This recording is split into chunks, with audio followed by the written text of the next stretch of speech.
बच्चों, कैसे हैं आप सब। इस वीडियो में हम पढ़ने जा रहे हैं जो भी आपके बोर्ड्स में क्वेश्चंस आए हैं लास्ट 5 to 6 ईयर्स में चैप्टर फर्स्ट से, जो कि आपका electrostatic charge and electric field है आपका।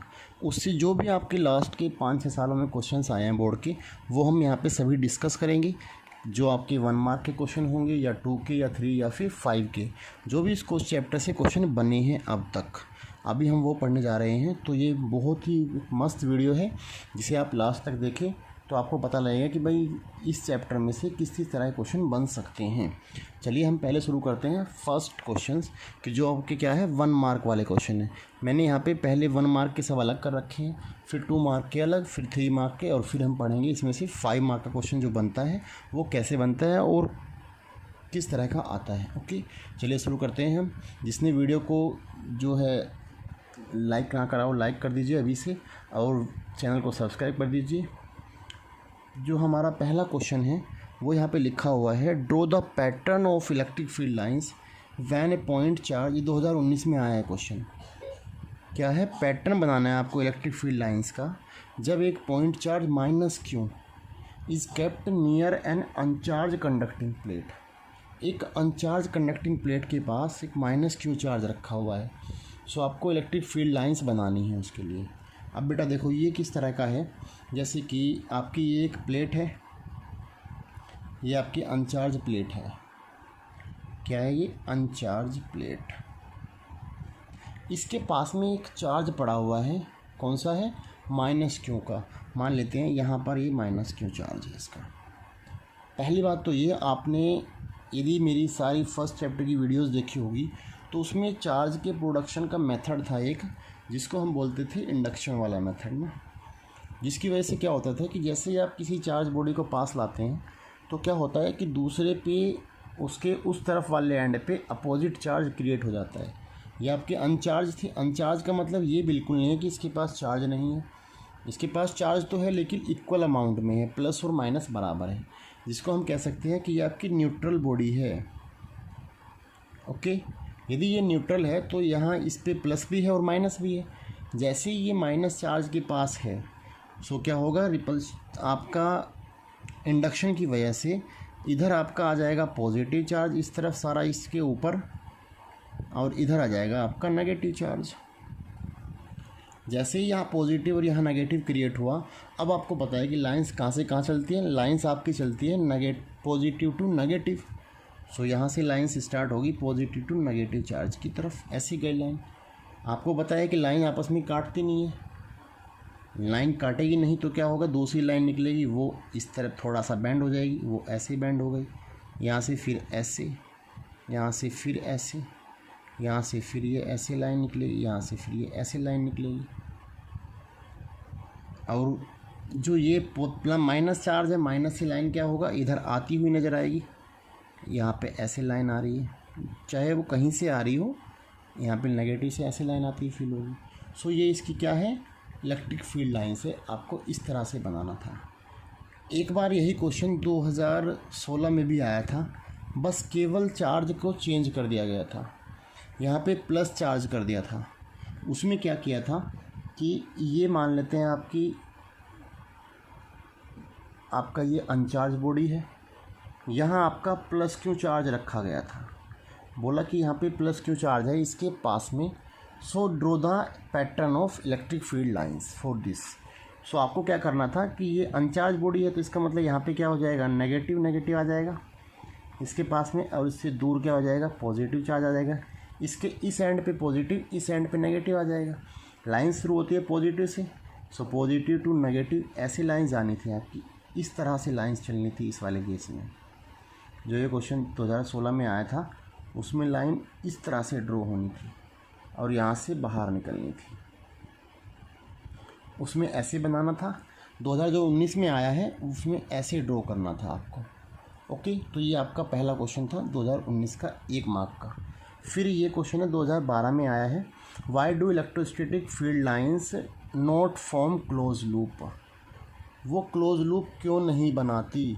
ये थ्योरेटिकल क्वेश्चन है, इसे तो कोई भी बच्चा जवाब दे सकता है, क्योंकि जिसने थ्योरी अच्छे से पढ़ी होगी वो इजीली बता सकता है। वैसे मैं बता देता हूँ आपको तो बेटा इलेक्ट्रिक फील्ड लाइंस जो है क्लोज लूप इसलिए नहीं बनाती, इसका केवल वन वर्ड आंसर है किस लिए नहीं बनाती, कि जो आपका चार्ज बॉडी है कोई भी, उसके अंदर इलेक्ट्रिक फील्ड लाइंस नहीं होती। मतलब कहने का कि no electric field lines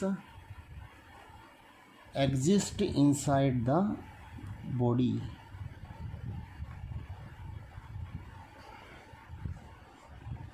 okay, क्योंकि अंदर ही नहीं है तो इसका मतलब क्या है, बाहर बाहर ही जाएगी और पॉजिटिव से नेगेटिव की तरफ एंड होती है, इसलिए क्लोज लूप नहीं बनता। क्लोज लूप के लिए क्या होना चाहिए कि पॉजिटिव से निकले और वापस घूम के पॉजिटिव पे आ जाए, लेकिन दैट इज़ इम्पॉसिबल क्योंकि लाइन शुरू होती है आपकी प्लस से माइनस की तरफ। ओके, क्योंकि अंदर लाइंस नहीं है इसलिए तो वो घूम के नहीं आ रही है, जहाँ कहीं दूसरा चार्ज होगा पॉजिटिव से नेगेटिव की तरफ चली जाती है। तीसरा क्वेश्चन है जो कि 2012 में आया था, why must electrostatic field at the surface of a charge conductor be perpendicular to every point on it. कि जो आपका फील्ड है वो क्या होता है, हर पॉइंट पे परपेंडिकुलर होता है। इसका मैं आंसर नहीं दे रहा आपको, ये आप खुद सोचिए क्योंकि ये केवल और केवल थ्योरेटिकल क्वेश्चन है, इसे कोई भी बच्चा लिख सकता है इजीली।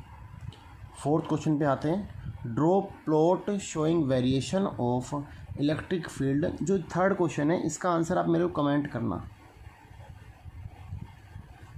देखते हैं बच्चे कितना स्टडी कर रहे हैं। फोर्थ क्वेश्चन क्या है, draw plot showing variation of, ये क्वेश्चन भी 2012 में ही आया है, electric field with distance R due to point charge Q. अब आपको पता है कि एक सीधा जो पॉइंट चार्ज है सिंपल कितना फील्ड बनाता है, जो पॉइंट चार्ज होता है वो के क्यू बाई आर स्क्वायर इतना फील्ड क्रिएट करता है। अब आपको साफ दिख रहा है कि इलेक्ट्रिक फील्ड और आर में कैसा रिलेशन है, इन्वर्सली है। सो ग्राफ कैसा बन जाएगा आपका, वेरिएशन आर यहाँ पे ले लेते हैं, यहाँ पे ई रख देते हैं। सो ये कैसा है, ई डायरेक्टली प्रोपोर्शनल है 1/r स्क्वायर के। यदि ऐसा है तो जितना आर बढ़ेगा उतना ही ई डिक्रीज होगा। तो ग्राफ कैसा आ जाएगा बेटा, आपका ग्राफ कुछ इस तरह का आ जाएगा। इसको बोलते हैं एक्सपोनेंशियली डिक्रीजिंग ग्राफ। ओके, ये भी आपका क्वेश्चन 2012 में आया था। एक फिफ्थ क्वेश्चन लेते हैं, 2011 में क्वेश्चन आया ये वाला। यहाँ पे क्या लिखा है, in which orientation a dipole place in a uniform electric field is in stable equilibrium and unstable equilibrium.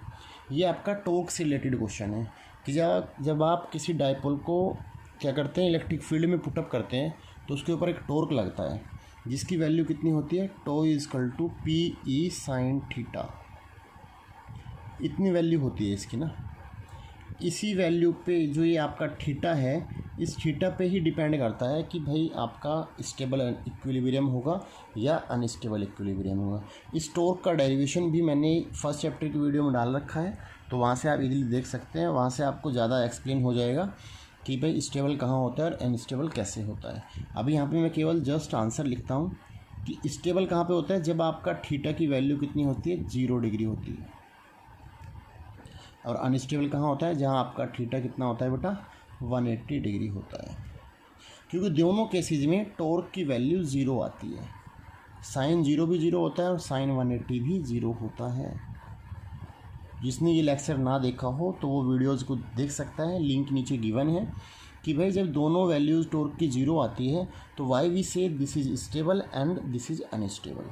सो यहाँ पे आंसर क्या है, स्टेबल के लिए आपका थीटा 0 होता है, अनस्टेबल के लिए आपका थीटा 180 होता है। ओके, ये क्वेश्चन 2011 में आया था। फिर क्वेश्चन पे चलते हैं हम अगले वाले पे। ये दो क्वेश्चन 2016 में आया है, 1 मार्क्स का ही क्वेश्चन है। अभी हम 1 मार्क के क्वेश्चन ट्राई कर रहे हैं, सारे कवर करेंगे, उसके बाद 2nd मार्क्स पे चलेंगे।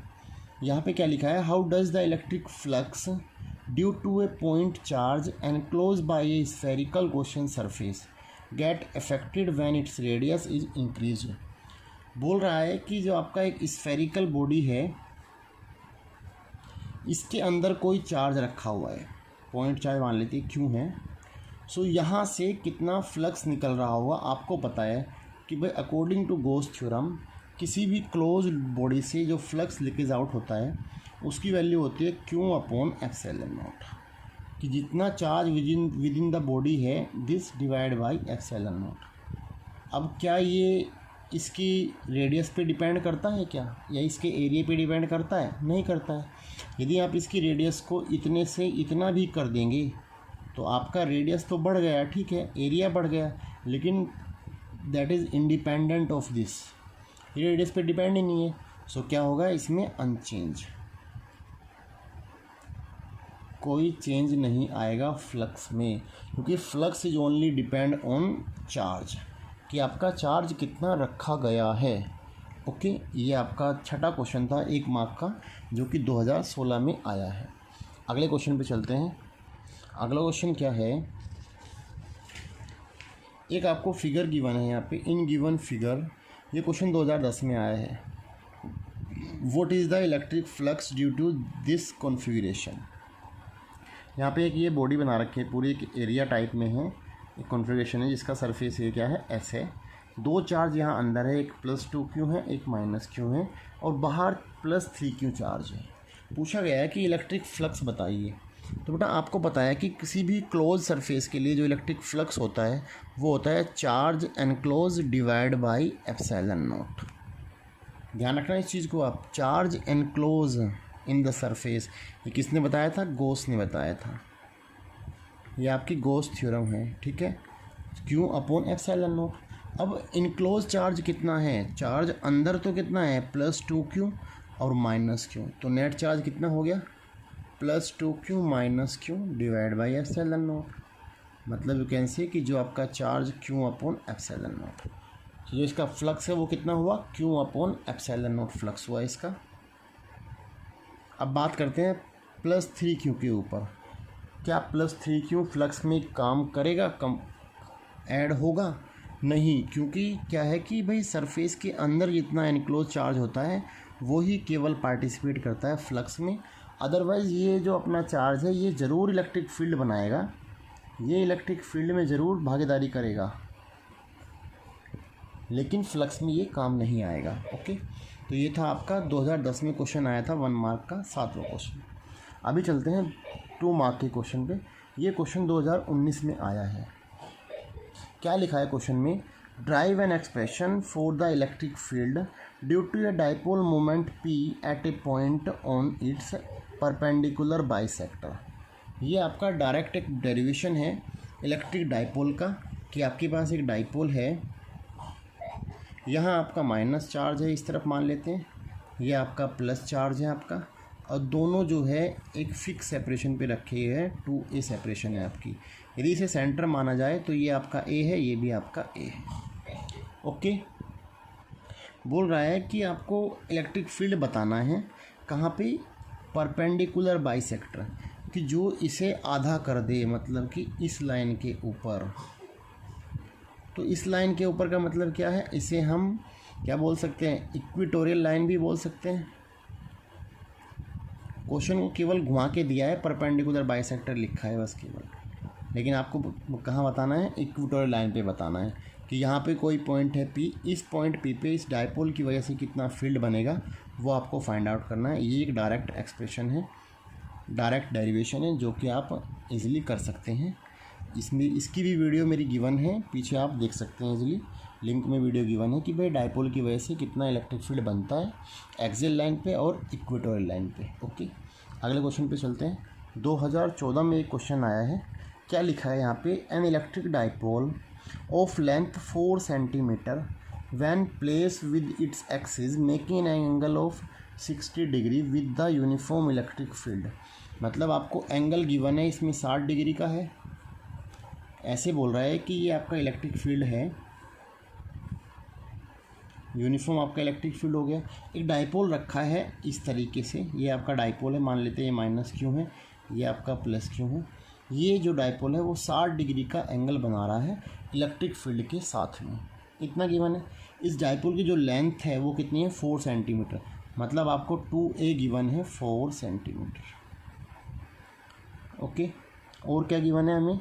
एक्सपीरियंस है टॉर्क, टॉर्क की वैल्यू भी गिवन है, कितनी है? वो है आपकी 4√3 न्यूटन मीटर। आप ध्यान रखना यूनिट्स का बहुत यूज़ होता है, जो भी आपका बोर्ड चेकर होता है, आपका कॉपी जो चेक होती है तो उसमें यूनिट्स पे भी मार्क्स मिलते हैं, यूनिट्स भी लिखनी बहुत ज़रूरी है। कैलकुलेट पोटेंशियल एनर्जी, आपको यू बताना है कि यू कितना होगा, कब, if it has charge plus minus 8 nano coulomb. आपको चार्ज भी गिवन है कि डायपोल पे कितना चार्ज है, चार्ज आपका गिवन है plus minus 8 nano coulomb. Nano की वैल्यू आपको पता है कितनी, के बाद -9 होती है। अब आपको निकालना क्या है, एनर्जी फाइंड आउट करनी है आपको। एनर्जी आपकी होती है -PE cos of theta. Okay, अब आपको क्या गिवन है क्या नहीं, ये आप इजीली यहाँ से निकाल लीजिए। देखिए P क्या होता है, P आपका होता है ट्वाइस QA, ये होता है आपका P, इसको हम बोलते हैं डायपोल मोमेंट। सो आपको 2 × A तो ऑलरेडी गिवन है, 4 सेंटीमीटर है। पहले आप इसे मीटर में कन्वर्ट करिए। Q की वैल्यू पता ही है, कोई भी एक चार्ज ले लीजिए, तो आपका Q भी गिवन है, 2A भी गिवन है, तो आपका P मिल गया आपको। P मिलने के साथ ही E आपको पता है, E तो नहीं पता है आपको। सो P तो हमारे पास आ चुका है, E हमें फाइंड आउट करना है। सो आप E कहाँ से निकालेंगे, E आप निकालिए टॉर्क वाले फॉर्मूले से, क्योंकि आपको पता है कि जो आपका टॉर्क होता है वो होता है PE sin थीटा, जहाँ पे आपको साफ साफ गिवन है कि आपका टॉर्क की वैल्यू है 4/√3। PE sin theta is equal to 4√3। आप यहाँ से P आपको गिवन हो चुका है, sin थीटा पता है, सो 4√3 इज इक्वल टू, आपको E निकालना था तो P नीचे आ जाएगा, sin थीटा नीचे आ जाएगा, E आपको निकल गया। P आपको गिवन हो गया, sin थीटा sin 60√3/2 होता है, डाल के वैल्यू आपने E कैलकुलेट कर लिया। आपने E निकाल लिया, E को फिर पुट करिए, P को पुट कीजिए, और थीटा आपको पता है 60 डिग्री है, तो cos 60 पुट कीजिए, आप इजीली इसका आंसर फाइंड आउट कर सकते हैं। ओके, तो ये क्वेश्चन आपका 2014 में आया था, 2 मार्क का क्वेश्चन है ये। अगले क्वेश्चन पे चलते हैं। अगला क्वेश्चन क्या बोलता है, गिवन है आपको एक इलेक्ट्रिक फील्ड जिसकी वैल्यू है 5 × 10⁻³ I कैप न्यूटन पर कूलम। इलेक्ट्रिक फील्ड आपको पता है कितना है, 5 × 10⁻³ I कैप न्यूटन पर कूलम। ये क्वेश्चन भी कब आया है, 2014 में ये क्वेश्चन आया है।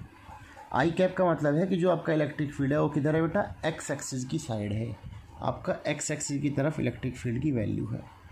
क्या करना है आपको, find the flux of this electric field through a square of 10 centimetre.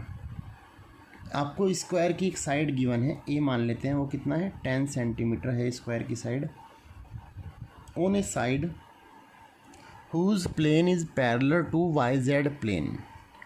बोल रहा है कि जो इलेक्ट्रिक फील्ड है वो इस तरफ है। ओके, एक आपको स्क्वायर गिवन है जिसकी साइड कितनी है 10 सेंटीमीटर है, जिसका प्लेन किधर है YZ एक्सिस के पैरेलल है। तो इस बात को आप ध्यान रखेंगे कि भाई जब आपका प्लेन YZ एक्सिस के पैरेलल हो, सो आपका जो एरिया वेक्टर है वो किधर जाएगा, एरिया वेक्टर आपका होता है परपेंडिकुलर टू द सरफेस। सो मान लीजिए से ये आपका सरफेस है, आपका जो मेरा पेज है, इसका एरिया वेक्टर कहाँ आएगा, ऐसे बाहर की तरफ निकलते हुए ये ऊपर की तरफ आएगा यहाँ का एरिया वेक्टर ना। यदि आपका प्लेन YZ प्लेन में है तो आपका एरिया वेक्टर एक्स एक्सिस पर आएगा, यदि आपका XY प्लेन है तो बेटा आपका Z एक्सिस में आएगा एरिया वेक्टर, यदि आपका X और Z में है तो Y एक्सिस में एरिया वेक्टर आएगा। अभी हम चलते हैं, ये आपको पता है, पूछा क्या है, फ्लक्स पूछा है। तो फ्लक्स का फॉर्मूला क्या होता है, आपको होता है फ्लक्स का फॉर्मूला पता है E.ds या DA, इसे हम ऐसे भी लिख सकते हैं EDS cos of theta. E की वैल्यू आपको पता है कितनी है, एक्स एक्सिस की तरफ है E ना, तो मैंने वैल्यू डाल दी 5 × 10⁻³ इंटू DS। DS क्या है, area of this square. Square का एरिया क्या होता है, जो आपकी साइड है उसका स्क्वायर। साइड आपकी कितनी है 10 सेंटीमीटर है, तो इसे कन्वर्ट कर लीजिए मीटर में, क्योंकि आपका ये न्यूटन पर कूलम गिवन है। सो 1 मीटर में कितना बन जाएगा 0.10 का स्क्वायर इंटू थीटा कितना है भाई, थीटा आपका होता है इलेक्ट्रिक फील्ड और एरिया वेक्टर के बीच का एंगल। इलेक्ट्रिक फील्ड किस तरफ है, आपका एक्स एक्सिस की तरफ है, और आपका प्लेन कैसा है YZ के पैरेलल है, इसका मतलब एरिया वेक्टर भी आपका एक्स एक्सिस में है। सो इलेक्ट्रिक फील्ड भी एक्स एक्सिस की तरफ, एरिया वेक्टर भी एक्स एक्सिस की तरफ, तो एंगल बिटवीन देम कितना हो गया 0 डिग्री। यदि एंगल 0 हो गया तो कॉस ऑफ 0 डिग्री हो गया। ये cos 0 की वैल्यू 1 होती है। सो ये आपका आंसर आ गया 5 क्रॉस 10⁻³ का स्क्वायर। इसे आप सॉल्व कीजिए, आपको इजीली आंसर मिल गया। ये पहला पार्ट था। आगे पूछा है what would be the flux through same square. यही सेम स्क्वायर है, मतलब सेम साइड है, एरिया आपको सेम ही लेना है। If plane makes an angle 30 degree with the x axis. ये तो आसानी है कि 30 डिग्री बना रहा है, 30 बना रहा है, तो इस बार एंगल कितना है 30 डिग्री है। सो कुछ नहीं करना आपको, केवल EDS cos 30 आ जाएगा यहाँ पे बस। केवल E की वैल्यू आपको गिवन ही है 5 क्रॉस 10⁻³ और DS की वैल्यू आपको पता है 0.10 इंटू cos 30 की वैल्यू होती है जो आपकी sin 60 की होती है। sin 60 होता है आपका √3/2। इसे आप सॉल्व कीजिए, आपको आंसर मिल जाएगा। अगले क्वेश्चन पे चलते हैं। फोर्थ क्वेश्चन जो कि आपका कब आया है 2016 में आया है। ये आपका 2 मार्क्स में क्वेश्चन है। क्या बोल रहा है क्वेश्चन में, find the ratio of the electric flux through them. यहाँ पे 2 सरफेस बना रखे हैं, एक आपका स्फेयर है S1, दूसरा है आपका S2। S1 के अंदर चार्ज है Q1, S2 के अंदर चार्ज है Q2। बोल रहा है कि फ्लक्स का रेशियो बताओ। तो बेटा फ्लक्स थ्रू S1 निकाल लेते हैं पहले। फ्लक्स थ्रू S1 क्या हो जाएगा, फ्लक्स आपको पता है क्या होता है गोस थ्योरम के अकॉर्डिंग, Q/ε0 होता है। तो S1 के एनक्लोज में कितना चार्ज है, S1 ये था आपका 2Q चार्ज है। सो ये बन गया आपका 2Q/ε0। Okay, flux through S2 कितना हो जाएगा भाई, S2 ये है आपका। अब देखो S2 के अंदर तो S1 भी आ रहा है, इसका मतलब टोटल चार्ज एनक्लोज S2 कितना हो गया 4 + 2, ये आपका हो गया 6Q डिवाइड बाई ε0। आपसे पूछा क्या है, दोनों का रेशो पूछा है। सो 5 of S1 divide by 5 of S2 which is becomes 2Q/ε0 divide by 6Q/ε0। तो Q/ε0 कट गया, 2/3 1/3। सो 5S1 रेशो 5S2 कितना आ गया 1:3 आ गया। तो पहले का आंसर क्या है, पहले पार्ट का आंसर 1:3 है। ये क्वेश्चन 2016 में आया है। दूसरा पार्ट क्या बोलता है, यहाँ पे लिखा है कि how will the flux through S1 से फ्लक्स कितना चेंज होगा if a medium of dielectric constant K is introduce in space inside S1। क्या कर रहा है, ये बोल रहा है कि S1 में यहाँ पे एक डाइलेक्ट्रिक डाल दिया गया है जिसका डाइलेक्ट्रिक कांस्टेंट कितना है K है। सो बेटा मैं आपको बता दूं, यहाँ पे मैंने इलेक्ट्रिक फील्ड की एक वीडियो बनाई थी जहाँ पे रिलेटिव परमिटिविटी का जिक्र था। पूरी वीडियो रिलेटिव परमिटिविटी पे बेस्ड था। तो रिलेटिव परमिटिविटी को ही क्या बोलते हैं, डाइलेक्ट्रिक कांस्टेंट भी बोलते हैं, जो कि आपकी क्या हुआ करती थी, रिलेटिव परमिटिविटी को आप ER से डिनोट करते थे, या इसे हम K भी लिख सकते हैं। सो जो आपका रिलेटिव परमिटिविटी हुआ करता था वो क्या हुआ करता था कि जो आपका मीडियम का है डिवाइड बाई आपका रेशो किसी भी permittivity in medium divide by ratio of किसका, वैक्यूम वाली परमिटिविटी का, ये हुआ करता था आपका। ठीक है, अब आपने क्या किया कि यहाँ पे क्वेश्चन में बोल रहा है कि आपने क्या किया, इसके अंदर डाइलेक्ट्रिक डाल दिया है। अब डाइलेक्ट्रिक डालते क्या हुआ, इन प्लेस ऑफ एयर को हट गया आपका। पहले जो फ्लक्स यहाँ से बन रहा था किस वाले से, S1 सरफेस से, वो बन रहा था आपका 2 ऑफ Q/ε0। लेकिन अब क्या हो गया है, अब तो आपका मीडियम ही चेंज हो गया है। तो आपका फ्लक्स कितना बनेगा 2 ऑफ Q/, यहाँ मीडियम कौन सा आ गया, मान लेते हैं E हो गया। मीडियम की परमिटिविटी कितनी है, एप्सिलॉन है, और एप्सिलॉन ऑफ मीडियम आया है। और यहाँ पे एप्सिलॉन ऑफ मीडियम को देखा जाए तो क्या बन जाएगा भाई, EM का फॉर्मूला बनेगा E0 × K। जितना भी आपका डाइलेक्ट्रिक कांस्टेंट है उसकी मल्टीप्लाई हो गई तो आपका मीडियम का बन गया। तो यहाँ पे सीधा पुटअप कर दीजिए आप। सो क्या होगा, ε0 × K।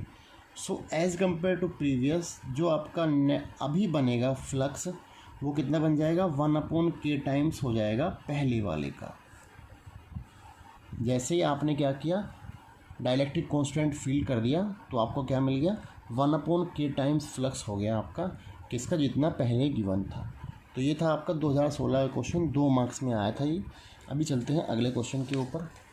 अब हम करते हैं 3 मार्क्स वाले क्वेश्चन कि भाई 3 मार्क्स में कौन कौन से क्वेश्चन आए हैं। जैसे पहला क्वेश्चन है, ये 2017 में आया है। क्वेश्चन में क्या लिखा है कि drive expression for the electric field at a point on equatorial line of a dipole. देखो डायरेक्ट क्वेश्चन है, जो हमने अभी 2 मार्क्स में किया था वही यहाँ 3 मार्क्स में गिवन है, बस एक सेकंड पार्ट इसमें अलग से जोड़ दिया है। जो हमने फर्स्ट में किया था क्वेश्चन वो यहाँ पे इसी में काउंट कर रखा है। देखो ये 2 मार्क्स में हमने पहले किया है, अभी ये वाला हमने एक मार्क्स में कर रखा है। सो लेकिन दोनों को कंबाइन करके 3 में डाल रखा है। कब, 2017 में। ये क्वेश्चन में क्या है, वही आपका डाइपोल है, -q + q, ये आपकी सेपरेशन थी 2a। डाइपोल पे ही कहाँ पे निकालना है, इक्वेटोरियल लाइन जो कि सेंटर से पास होती है एक्सिस, किसी भी एक पॉइंट पे इलेक्ट्रिक फील्ड बताना है आपको। सेम क्वेश्चन है प्रीवियस वाला, जिसने वीडियो ना देखी हो मेरी इसकी डेरिवेशन की वो देख सकता है, लिंक गिवन है बेटा। ओके, वीडियो को लाइक करते चलिए और शेयर करते चलिए जितना है ज़्यादा से ज़्यादा हो सके। ओके, जिसने चैनल को सब्सक्राइब ना किया है चैनल को सब्सक्राइब ज़रूर कर दीजिए।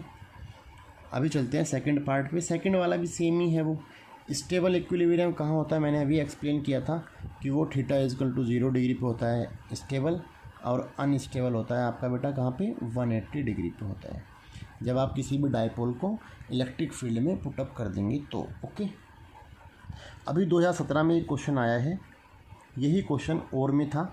यहाँ पे क्या लिखा है, ऑब्टेन एक्सप्रेशन फॉर टॉर्क। ये भी डेरिवेशन ही है कि जब आपने एक इलेक्ट्रिक डाइपोल को यूनिफॉर्म इलेक्ट्रिक फील्ड में डाल दिया है तो उस पर टॉर्क की वैल्यू कितनी लगती है, इसका डेरिवेशन करना है। यहाँ पे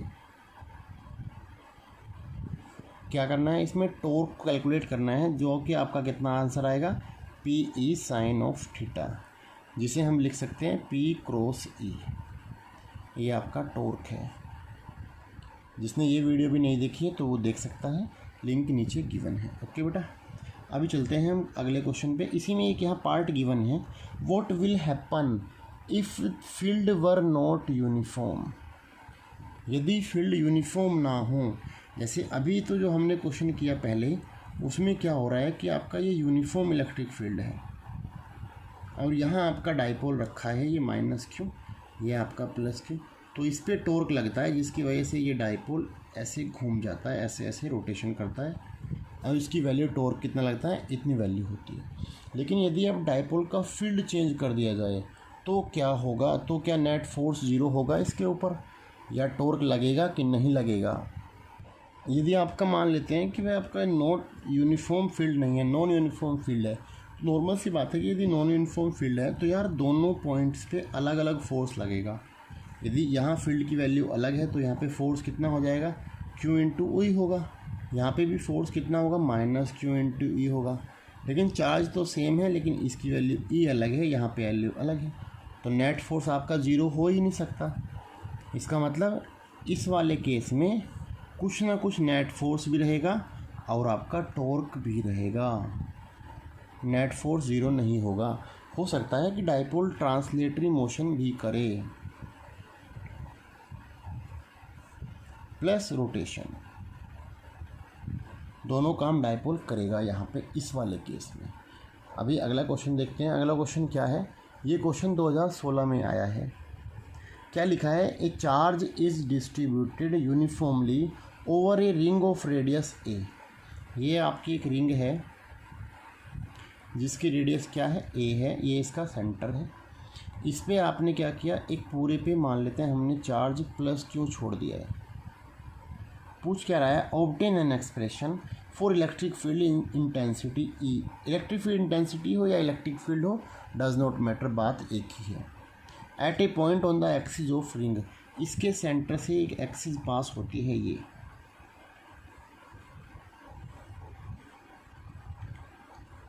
इस एक्सिस पर एक पॉइंट है P। यहाँ पे इस पूरी की वजह से क्या बताना है आपको, इलेक्ट्रिक फील्ड की वैल्यू बतानी है। इसकी भी मेरी एक अलग से प्योर वो वीडियो है कि भाई किसी भी एक्सिस पर रिंग की वजह से कितनी इलेक्ट्रिक फील्ड बनती है वो भी निकाल रखी है। वो यहाँ पे क्या होगी आपकी application of uniform charge distribution नाम से वीडियो होगी, वो वहाँ पे आप उसमें देख सकते हैं, यूनिफॉर्म चार्ज डिस्ट्रीब्यूशन, जिसने वो वीडियो ना देखी हो, क्योंकि इसमें चार्ज डिस्ट्रीब्यूशन का यूज़ है तो ये वीडियो उसी पे बेस है। ईजिली यहाँ पे क्या करते हैं, छोटा सा एलिमेंट कट करते हैं, उसकी वजह से निकालते हैं, फिर इलेक्ट्रिक फील्ड को दो भागों में बांटते हैं। सिमिलरली यहाँ से करते हैं, इलेक्ट्रिक फील्ड दो भागों में बांटते हैं और फिर इस वाले इलेक्ट्रिक फील्ड को ऐड अप कर देते हैं, आपका नेट इलेक्ट्रिक फील्ड बन जाता है। तो मैं यहाँ पे इसका डेरिवेशन नहीं कर रहा हूँ कोई भी, केवल न्यूमेरिकल पार्ट पे ज़्यादा ध्यान दिया जा रहा है। जो भी डेरिवेशन है वो आप वीडियो से देख के समझ सकते हैं। ओके, अगले क्वेश्चन पे चलते हैं। अगला क्वेश्चन क्या बोलता है कि डिफाइन इलेक्ट्रिक फील्ड। ये क्वेश्चन कब आया है? ये क्वेश्चन आपका 2018 में आया है। Define electric field and right SI unit. Electric field आपको पता है क्या होता है कि भाई किसी फील्ड चार्ज के अराउंड वाला फील्ड, जहाँ तक वो चार्ज अपना दूसरे चार्ज पे फोर्स लगा सके। एसआई यूनिट क्या होती है? इलेक्ट्रिक फील्ड आपका होता है force upon charge. So force की एसआई यूनिट न्यूटन होती है और चार्ज की कूलाम होती है, तो न्यूटन पर कूलाम हो गई आपकी। Electric field in this given है आपको ई एक्स। यहाँ पे एक डायग्राम गिवन है, ये आपका क्यूब रखा हुआ है जहाँ पे आपका electric field and x axis given है alpha into x. X axis में कितना फील्ड है? इतना है। वाई में 0 और जेड में भी 0 है, लेकिन अल्फा की वैल्यू गिवन है कितनी है? 100 है। सो ये आपका बन गया 100 इंटू एक्स। केवल आपको फील्ड कहाँ गिवन है? एक्स एक्सिस की तरफ गिवन है। ओके, क्या निकालना है आपको? Calculate charge within the cube. इस क्यूब के अंदर कितना चार्ज रखा हुआ है वो आपको फाइंड आउट करना है, मतलब आपको क्यू की वैल्यू बेटा फाइंड आउट करनी है। ठीक है, जहाँ पे ये सेपरेशन गिवन है कि जो क्यूब की लेंथ है वो कितनी है? 0.1 मीटर है, और यहाँ सेंटर से भी वो 0.1 मीटर पे ही रखा गया है। चलिए निकालते हैं क्वेश्चन को। करना है हमें चार्ज निकालना है। आपको पता है गॉस थ्योरम क्या बोलती है कि गॉस थ्योरम होती है phi equal to q upon epsilon nought. तो चार्ज निकालने के लिए हमें क्या चाहिएगा? Epsilon nought into phi. आपको फाई निकालना पड़ेगा। फाई बोले तो फ्लक्स निकालना पड़ेगा कि भाई ये क्यूब है आपका, ये किस किस फेस से फ्लक्स लीकेज आउट होगा। अभी आप एक बात देखिए, वाई और जेड में तो इलेक्ट्रिक फील्ड ही नहीं है। तो जब वाई जेड में नहीं है तो केवल एक्स एक्सिस के दो फेस है इसमें, केवल एक तो ये वाला फेस है आपका और एक ये वाला फेस है केवल। एक तो इलेक्ट्रिक फील्ड इधर है, एक्स एक्सिस की तरफ दिखा रखा, डायरेक्शन इस तरफ है, बना हुआ है इलेक्ट्रिक फील्ड, यहाँ पे लिखा है एक्स की तरफ, तो केवल किधर है वो? इस साइड इलेक्ट्रिक फील्ड है आपका, ये गिवन है आपको। सो हम पहले इस फेस को नाम दे दिया हमने नंबर 1, इसको नंबर 2। तो केवल दोनों दो ही फेस से, केवल इस वाले से और इस वाले से, दोनों इन्हीं फेस से क्या होगा? इलेक्ट्रिक फील्ड फ्लक्स जो है लीकेज आउट होगा। तो पहले हम फ्रॉम सरफेस 1 निकाल लेते हैं। तो सरफेस 1 से क्या होगा? आपको पता है कि भाई जो फ्लक्स होता है, फ्लक्स फ्रॉम सरफेस 1, उसका फॉर्मूला होता है E dot D S. E D S cos theta लिख सकते हैं इसको हम। ई डी एस, ई की वैल्यू आपको गिवन है कितनी है बेटा? 100 इंटू एक्स है। डी एस क्या है आपका? डी एस आपका एरिया है। एरिया किसका? इस सरफेस का एरिया। सरफेस की साइड आपको गिवन है 0.1 है, तो एरिया क्या हो जाएगा? स्क्वायर है आपका। सो 0.1 का स्क्वायर आ गया into cos of theta. Theta क्या होता है? थीटा होता है angle between electric field and area vector. So यहाँ पे आपको पता है कि आपका फेस ये है, इलेक्ट्रिक फील्ड ऑलरेडी गिवन है कि इस डायरेक्शन में है, एक्स एक्सिस की तरफ है, लेकिन इसका जो एरिया वेक्टर वो कहाँ होगा? परपेंडिकुलरली आउटसाइड, इस तरफ हो गया। सो इस फेस के लिए एरिया वेक्टर तो इधर हो गया भैया आपका, डी एस आपका इधर हो गया और इलेक्ट्रिक फील्ड इधर हो गया, दोनों अपोजिट डायरेक्शन में है। सो एंगल बिटवीन देम कितना हो गया? 180 डिग्री। और कोस 180 की वैल्यू बेटा कितनी होती है? -1। और x कितना आ जाएगा इसके लिए? ये वाला फेस फ्रॉम द सेंटर कितनी दूर है? a डिस्टेंस पर है, और a कितना है? 0.1। सो ये हो गया आपका 100 इंटू 0.1 इंटू 0.1 का स्क्वायर कोस 180 माइनस साइन के साथ। ये आपका फ्लक्स आ गया phi 1, इसे आप कैलकुलेट कीजिए। सिमिलरली आपने phi 2 फाइंड आउट किया। phi 2 क्या करेंगे, सेम फॉर्मूला लगाया, EDS cos ऑफ थीटा। आपको E की वैल्यू गिवन है, E कितना है आपका, वही 100 इंटू एक्स है। एरिया भी आपका सेम ही है, ये वाला इसका एरिया 0.1 का square into cos theta. Cos theta क्या है, अब यहाँ देखिए आपका सरफेस क्या है, आपका सरफेस ये वाला है, लेकिन इस तरफ इलेक्ट्रिक फील्ड अभी इधर है, तो इसका इधर वाले फेस का एरिया कहाँ आएगा, इस तरफ आएगा, आपका एरिया वेक्टर इधर आएगा। ये दोनों एक ही डायरेक्शन में है, तो एंगल कितना हो गया भाई, कोस थीटा कितना हो, कोस 0 डिग्री हो गया। अब कोस 0 की वैल्यू कितनी होती है बेटा, 1 होती है। कोस 0 1 हुआ, एक्स की वैल्यू कितनी बन जाएगी इस वाले फेस के लिए। देखिए ये वाला फेस कितनी दूर है सेंटर से, ए तो ये हुआ और ए ये हुआ, 2a हो गया आपका। सो ये आपका हो गया 100 इंटू 2a। ए की वैल्यू गिवन है 0.1 इंटू 0.1 का स्क्वायर। इसे आप कैलकुलेट करो, आपकी ये वैल्यू मिल गई, ये वैल्यू मिल गई। अब आपका नेट फ्लक्स कितना हो जाएगा, फ्लक्स कैसी क्वांटिटी है, एक स्केलर क्वांटिटी है। सो आपका नेट फ्लक्स कितना हो गया बेटा,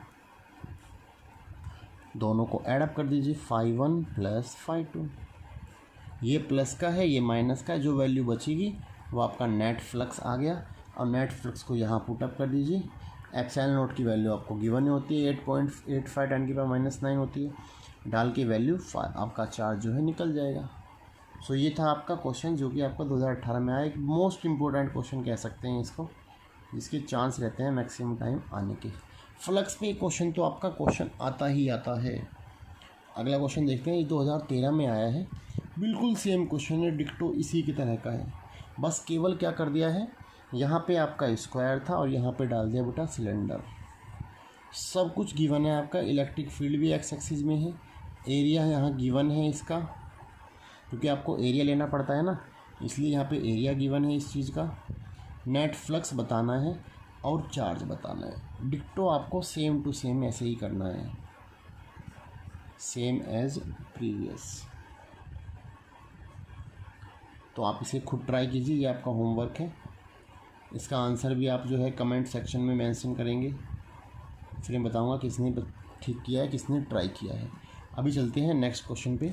नेक्स्ट क्वेश्चन क्या है, अभी आ गए हमारे पास 5 मार्क्स वाले क्वेश्चन, कि भाई 5 मार्क्स से क्या क्या क्वेश्चन इससे बनते हैं। 5 मार्क्स में जो पहला क्वेश्चन है वो 2018 का लिखा हुआ है, 2018 में ये क्वेश्चन आया था। क्वेश्चन क्या बोलता है कि डिफाइन इलेक्ट्रिक फ्लक्स। आप बेटा एक बात ध्यान रखना, आपको हर पार्ट का अलग अलग जो नंबरिंग होती है, इनकी मार्किंग स्कीम अलग अलग पार्ट वाइज बटी होती है कि कौन कितने मार्क्स है। जैसे इलेक्ट्रिक फ्लक्स है 1 मार्क्स का है, यहाँ पे इज इट ए स्केलर और वेक्टर क्वांटिटी, ये आधा मार्क्स का है। सो इलेक्ट्रिक फ्लक्स क्या होता है पहले आपको डिफाइन करना है। इलेक्ट्रिक फ्लक्स पता ही होगा आपको, जिसने थ्योरी पढ़ रखी है। इलेक्ट्रिक फ्लक्स क्या होता है कि number of field lines passing through a close surface, कि नॉर्मली जो number of field lines pass हो रही है किसी भी क्लोज सरफेस से, उसे हम बोलते हैं इलेक्ट्रिक फ्लक्स। ये एक ऐसी क्वांटिटी है, ये एक आपकी स्केलर क्वांटिटी है, ठीक है, जिसकी वैल्यू क्या होती है, इसे मैथमेटिकली निकालना चाहे तो ये आपका ऐसे होता है E.ds ऑफ क्लोज इंटीग्रेशन, या फिर सिंपली आप इसे EDS cos थीटा भी लिख सकते हैं। ओके, ये आपका होता है फ्लक्स। यदि हम गॉस थ्योरम के हिसाब से देखें तो जो फ्लक्स होता है वो आ जाता है आपका Q/ε0, और यदि हम फ्लक्स को पूरा फॉर्म में लिखें सो it becomes E.ds, that is the Gauss theorem. क्योंकि गॉस थ्योरम भी आपकी इलेक्ट्रिक फ्लक्स से ही यूज़ है, रिलेटेड है आपकी, लेकिन आपको केवल यहाँ छोटा सा लिखना था इलेक्ट्रिक फ्लक्स क्या है, और ये स्केलर क्वांटिटी है। अभी क्वेश्चन पे आते हैं। यहाँ पे लिखा है a point charge Q is at a distance of d/2 directly above centre of a square of side D as shown in figure. यहाँ पे फिगर नहीं बनाई है, फिगर बना लेते हैं कि भाई आपके पास एक क्या है, ये आपका क्या है, एक नीचे का एक सरफेस एरिया है आपको गिवन है, ये एक ये स्क्वायर है जिसकी साइड कितनी है, ये D है, ये सारी D है, ठीक है। इसके जस्ट सेंटर से d/2 सेपरेशन ऊपर, मान लेते हैं ये आपका d/2 है, यहाँ पे एक चार्ज है q, ये ऐसे नहीं है, ये चार्ज कैसे है, ऐसे है ये, और जितना ये सेपरेशन था उसका हाफ डिस्टेंस है। यदि ये 10 सेंटीमीटर है तो ये 5 सेंटीमीटर ऊपर की तरफ है चार्ज रखा हुआ है। Use goes theorem obtain expression for the electric flux through the square. इस स्क्वायर से कितना फ्लक्स लीकेज आउट होगा ये बताना है आपको। सो तो बड़ा आसान क्वेश्चन है, ये एनसीईआरटी का ही क्वेश्चन है, ठीक है। इसे आप इस तरीके से करिए। यदि मैं यहाँ पे एक क्यूब बना दूँ, इमेजनरी क्यूब, क्योंकि आपको गॉस थ्योरम यूज़ करने के लिए क्या चाहिए, गॉसियन सरफेस चाहिए, और गॉसियन सरफेस कैसा होना चाहिए, आपका क्लोजली होना चाहिए, क्योंकि Gauss theorem is only applicable for close surface के लिए ही है। यदि सरफेस क्लोज नहीं है तो you can't apply Gauss theorem. So इसलिए हमने क्या किया, यहाँ पे एक इमेजनरी लूप बना दिया जिसको हम बोलते हैं गॉसियन सरफेस। वो क्या बनाया हमने, बिल्कुल सेम इसकी ही तरह का एक स्क्वायर, एक और पूरा क्यूब बना दिया। ये क्यूब कैसे बनेगा, अब इसको बना देते हैं क्यूब।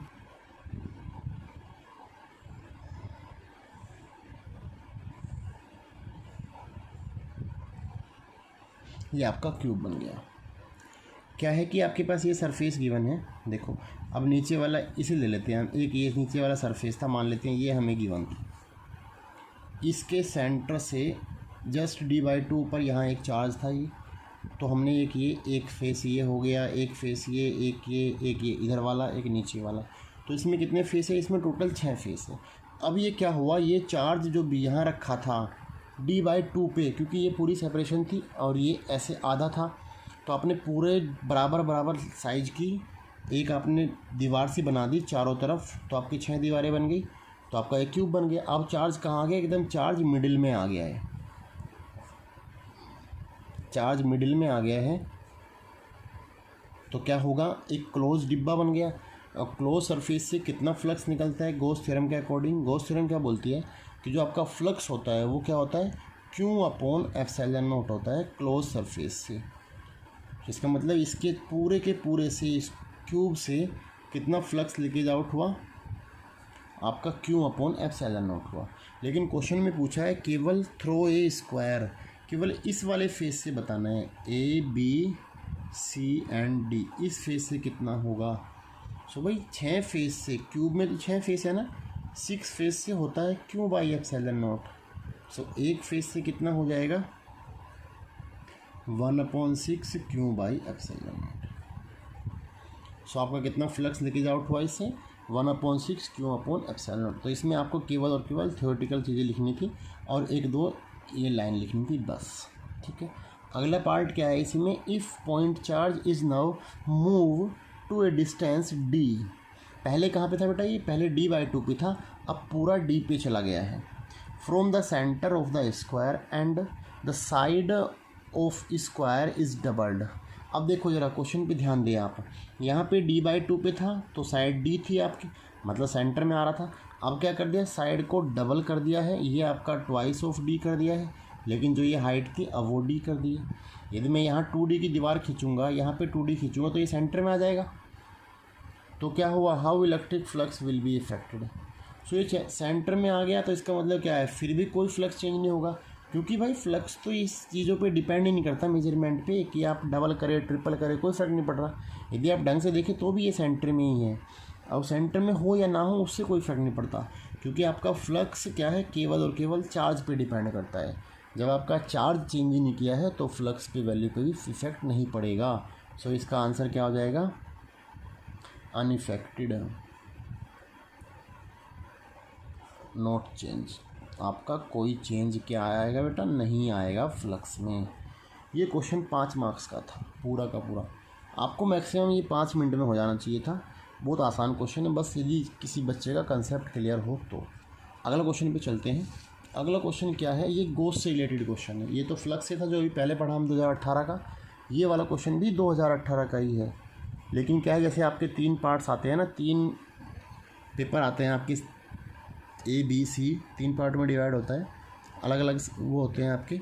सो ये किसी दूसरे उसका है पेपर का, 2018 का क्वेश्चन है। ये भी लिखा है, use Gauss law to derive expression for electric field E due to a straight uniformly charged infinite line of charge density lambda।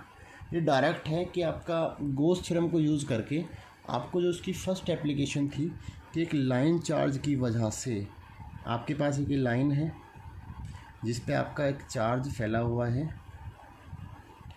जहाँ पे आपका जो लाइन चार्ज डेंसिटी है लैम्डा है, जो कि आपकी होती है Q/L। ये पूरा ड्राइव है। एक आपको एक पर्टिकुलर पॉइंट P पे इलेक्ट्रिक फील्ड बताना था इसकी वजह से। तो इसमें हम क्या करते थे, एक गॉसियन सरफेस बनाया करते थे। जिसने गॉस थ्योरम की वीडियो ना देखी है तो वो देख सकता है, लिंक नीचे गिवन है बेटा, ठीक है। तो इस तरीके से हम इसे बनाते थे। तो ये पूरा डेरिवेशन है, मैं यहाँ पर डेरिवेशन ड्राइव नहीं कर रहा हूँ। ओके, अभी चलते हैं आगे सेकंड पार्ट पे। क्या लिखा है, draw graph to show variation of E with distance r from line of charge. आपका जो इसमें इलेक्ट्रिक फील्ड आया करता था वो आता था λ/2πε0 r। जो इसका डेरिवेशन से जो इलेक्ट्रिक फील्ड यहाँ पूछा है ना, उसकी वैल्यू कितनी आएगी, λ/2πε0 r। इस फॉर्मूले से आपको साफ लग रहा है पता कि जो ई है वो क्या है, 1/r पे क्या है, डायरेक्टली प्रोपोर्शनल है। या तो कहो r पे इन्वर्सली या फिर 1/r पे डायरेक्टली। तो ग्राफ कैसा बन जाएगा, वेरिएशन जितना आपका r बढ़ेगा उतना e घटेगा, तो ग्राफ ऐसे आ जाएगा। इसे हम बोलते हैं एक्सपोनेंशियली डिक्रीजिंग ग्राफ, ठीक है। अगला पार्ट क्या है इसका, ये 5 मार्क्स का क्वेश्चन था। पूछा है find work done in bring a charge Q from perpendicular distance R1 to R2। जो आपके पास ये गिवन थी आपकी क्या लाइन, जिस पे आपका प्लस चार्ज था, बोल रहा है कि एक डिस्टेंस थी R1 और ये दूसरी डिस्टेंस है आपकी R2। R2 ज़्यादा है एज़ कम्पेयर टू R1 से। तो यहाँ से एक चार्ज को यहाँ से यहाँ जाने में कितना वर्क करना पड़ेगा, ये आपको निकालना है। ये भी छोटा सा ही है, केवल बच्चे को कंसेप्ट पता हो तो। अब यहाँ आपको वर्क निकालना है, तो आपको वर्क को पता है कि भाई इलेक्ट्रिक फील्ड का और वर्क से कोई रिलेशन नहीं है, लेकिन आपको पता है कि जो पोटेंशियल होता है वो होता है वर्क अपॉन चार्ज। तो वर्क निकालने क्या करना पड़ेगा आपको, चार्ज इनटू पोटेंशियल करना पड़ेगा। तो आपको क्यों तो पता ही है कि चार्ज आपका क्यों है, लेकिन पोटेंशियल नहीं पता। पोटेंशियल के लिए आप जानते हैं कि आपको इलेक्ट्रिक फील्ड पता है। पोटेंशियल कैसे निकलता है इलेक्ट्रिक फील्ड से, आपको पता है कि जो पोटेंशियल का फॉर्मूला होता है इलेक्ट्रिक फील्ड से वो क्या होता है, E.dr का इंटीग्रेशन कर दो यदि आप, तो आपको पोटेंशियल मिल जाता है। क्योंकि आप जानते हैं कि जो E होता है वो था dV/dr। इसको इधर ले जाइए तो ये क्या बन जाएगा, E/dr = dV। Taking integration both side, तो इधर V बन जाएगा, तो ये आपका E.dr आ गया। ओके, अब आपको E की वैल्यू पता है। E कितना आया था हमारा इसमें, λ/2πε0 r। वैल्यू पुटअप कर दीजिए आप, λ/2πε0 r इंटू dr। ठीक है, कहाँ से कहाँ करना है, आप जा रहे हैं R1 से R2। सो यहाँ पे आपका आ गया R1 to R2। Final limit आपकी R2 है। इसे सोल्व कर लेते हैं, क्या आता है देखते हैं। तो पोटेंशियल आपका लैम्डा तो आपका कांस्टेंट टर्म में बाहर आ गया, divide by twice constant pi constant epsilon not constant. यहाँ क्या बचा, 1/r। So R1 to R2 1/r dr, ये बना आपके पास। थोड़ा सा और सिंप्लीफाई करो उसको। 1/r का इंटीग्रेशन क्या होता है, ये आपका होता है log of r। log r limit लगा दीजिए R1 to R2। जब आप लिमिट अप्लाई करेंगे तो लिमिट अप्लाई का तरीका क्या होता है, फाइनल माइनस इनिशियल। सो ये आपके पास बन गया λ/2πε0 log of R2 minus log of R1। Logarithm के यदि आपको रूल पता हो तो क्या बोलता है कि यदि log a minus log b है, so you have to write log a/b। So it becomes λ/2πε0 log of R2/R1। ये आपका पोटेंशियल आ गया आपके पास। बस सीधा इस पोटेंशियल को उठाइए और यहाँ पे पुट कर दीजिए। सो आपके पास बेटा वर्क आ गया आपका कितना, Q इंटू ये रहा lambda upon 2 pi epsilon not log of R2/R1। ये आपका वर्क हुआ। सो आपको इतना वर्क डन करना पड़ेगा यदि आप एक चार्ज को R1 डिस्टेंस से R2 डिस्टेंस पे लेके जा रहे हैं तो। ठीक है बेटा, ये था आपका 2018 का एक क्वेश्चन जो कि आपका 5 मार्क्स में आया था। अभी देखते हैं अगला क्वेश्चन क्या है। एक क्वेश्चन और लिखा है यहाँ पे जो कि 2012 में आया है। क्या क्वेश्चन है? क्वेश्चन में लिखा है डिफाइन इलेक्ट्रिक फ्लक्स। ये हम पहले कर चुके हैं अभी कि फ्लक्स क्या होता है। राइट इट्स एसआई यूनिट, ये भी हम कर चुके हैं। Using Gauss law prove that electric field at a point due to uniformly charge plane sheet is independent of distance from it. आपको जो गॉस की सेकंड एप्लीकेशन है कि एक इनफाइनाइट प्लेन चार्ज शीट की वजह से यदि आप इस पर प्लस प्लस चार्ज दे दीजिए, ये आपकी इनफाइनाइट शीट है, इस शीट की वजह से एक पर्टिकुलर पॉइंट पी पे कितना फील्ड बनता है तो वो आपको फाइंड आउट करना है। तो ये आपकी गॉस की सेकंड एप्लीकेशन है जिसमें हम फील्ड निकालते थे ऐसे करके। ये हमारा गॉसियन सरफेस बनता था। जिसने इसकी भी डेरिवेशन ना देखी हो तो वो देख सकता है। ठीक है, इसका हमारा फॉर्मूला आया करता था इलेक्ट्रिक फील्ड का सिग्मा अपॉन 2 एप्सिलॉन नॉट, कि किसी भी एक शीट की वजह से इलेक्ट्रिक फील्ड की जो वैल्यू बनेगी वो कितना आता था, सिग्मा अपॉन 2 एप्सिलॉन नॉट। तो ये जो है किसी इस सेपरेशन पे डिपेंडेंट है ही नहीं, so that is independent of distance from the sheet. यही हमें प्रूफ करना था। ये हमारा 3 नंबर में था। आगे पूछा है how is the field directed, कि फील्ड की डायरेक्शन किधर होगी, कैसे होगी, कब the sheet is positively charge. यदि आपकी जो शीट है वो कैसी हो, पॉजिटिवली चार्ज हो। तो आपको बताया बेटा कि जो आपका पॉजिटिव चार्ज है उससे इलेक्ट्रिक फील्ड कहाँ जाता है, अवे जाता है। तो शीट से क्या जाएगा पॉजिटिव वाले केस में, अवे जाएगा, अवे फ्रॉम द शीट। ठीक है, यदि आपका नेगेटिव चार्ज होगी सो नेगेटिव में क्या होता है, टुवर्ड्स जाता है, टुवर्ड्स शीट। सो इसका आसान सा क्वेश्चन था, 1 नंबर 3 नंबर हो गया। तो बड़ा आसान क्वेश्चन था ये तो, लेकिन जिसने कर रखा हो उसे आसान लगेगा, जिसने नहीं किया है तो एक बार वो ट्राई ज़रूर करें इसको। सारे के सारे क्वेश्चंस को आप कोशिश करना कॉपी पे नोट डाउन करें और खुद से प्रैक्टिस करें बेटा, क्योंकि खुद से प्रैक्टिस करोगे तभी सीख पाओगे कुछ।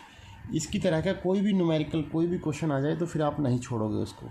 ठीक है, अगले क्वेश्चन पे चलते हैं। ये 2019 का क्वेश्चन है जो 5 मार्क्स का क्वेश्चन है आपका। क्वेश्चन में लिखा है drive expression for electric field at a point on equatorial line of the dipole.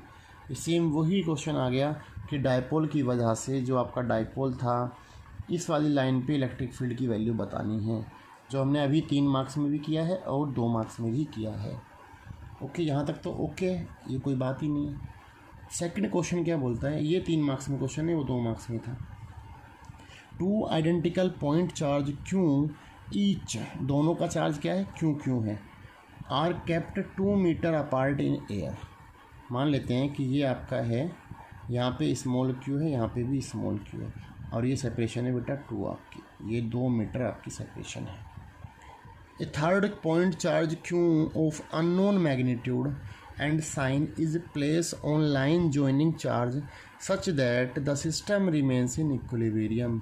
एक कैपिटल क्यू चार्ज लिया और उसे इस लाइन पर कहीं पर भी छोड़ दिया।